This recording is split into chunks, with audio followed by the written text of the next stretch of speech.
butterfly garden. It attracts natural butterflies from Michigan. Our volunteer program last year alone had over 7,000 hours of volunteer services. Our volunteer gardeners come with a plan, submit the plan, we approve the plan, they run wild with it, and these are the things they create for us. Without our volunteers here, our facility would be half of what it is today.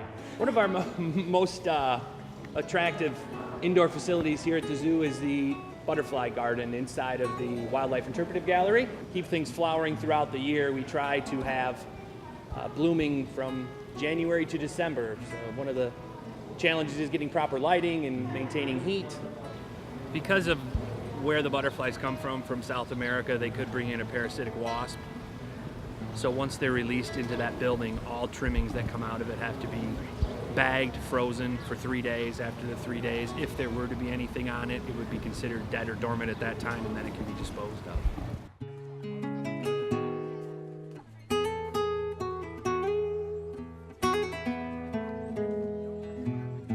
The trees in the giraffe yard are very unique to the zoo. We have to trim these trees up approximately 18 feet high to prevent the trees from being girdled by the giraffes, wrapping them in chain link fence, which provides opportunities to hang toys and other gadgets from the trees for the giraffes to use and play with. A vast majority of the plants and trees we bring in for exhibits and landscaping here are what we call browse products. These trees are trimmed, flowers are grown for reptiles, for hoofstock animals.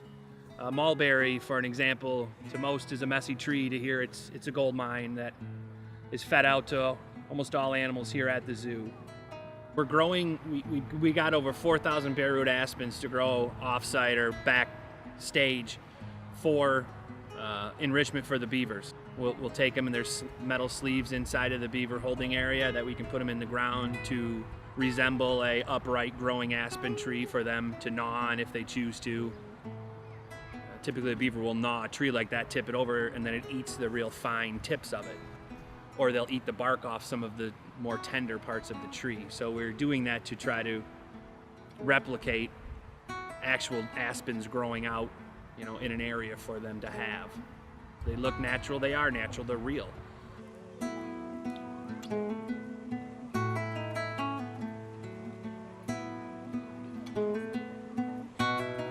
The beds we're standing next to have daffodils blooming in mid-May, peonies in the center in mid-June, and daylilies blooming shortly thereafter.